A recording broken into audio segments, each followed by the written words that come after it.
Magandang gabi po. Ito po ang latest update natin ngayong araw, May 5, 2026. Yung minomonitor nga po nating low pressure area na nasa labas ng ating Philippine Area of Responsibility ay tuluyan na po yan na naging isang ganap na bagyo at expected nga po natin na papasok po yan ng ating Philippine Area of Responsibility. Sa ngayon nga po, apektado po ang ating bansa ng easterlies o yung mainit na hangin na nanggagaling sa dagat Pasipiko. Kaya iba yung pag-iingat nga po sa ating mga kababayan dahil patuloy pa rin po na matindi ang ating init na nalagay ng panahon. At dumako na nga po tayo sa ating advanced weather forecast. Dito nga po sa ating advanced weather forecast, kung mapapansin nga po natin yung bagyo na nasa labas ng ating bansa ay possible nga po yan na pumasok sa ating Philippine Area of Responsibility.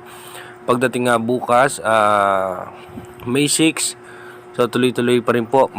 Posible po magkaroon din po tayo ng possible low pressure area sa may parte nga po ng eastern section ng Mindanao. At pagdating naman po ng gabi ng May 6, as low pressure area nga po yung nasa loob ng ating bansa ay posibleng magdala po yan ng mga biglaang pagbuhos ng pagulan sa eastern section ng Mindanao.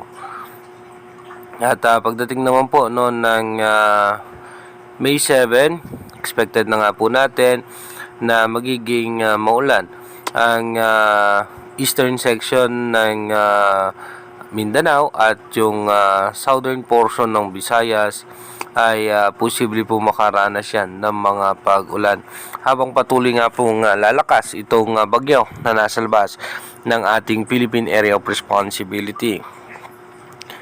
Pagdating nga po ng May 7 ng gabi, mas lalakas pa nga po, posibleng mas lumakas pa itong bagyo na nasa labas ng ating bansa.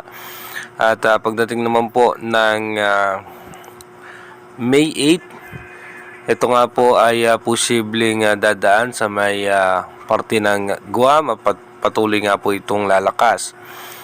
Pagdating naman po ng May 8 ng gabi, ito po ay lalapit na sa ating Philippine Area of Responsibility. At pagdating naman po ng May 9, ito po ay nasa labas pa rin ng ating Philippine Area of Responsibility. Pagdating naman po ng gabi ng May 9, posible na po yan pumasok ng ating PAR. Kaya iba yung paghahanda at pag-iingat nga po para sa ating mga kababayan. Sa ngayon nga po, kung makikita natin, mababa pa rin naman po yung tsansa ng landfall scenario at posibleng mag-curve po ito paangat. Pero again, since malayo pa nga po ito, malaki pa rin po ang posibilidad na magbago po yung magiging direksyon nitong nasabing posibleng bagyo na papasok nga po sa ating Philippine Area of Responsibility. Inulit ko po, yung ating advanced weather forecast is possible scenario pa lamang po yan.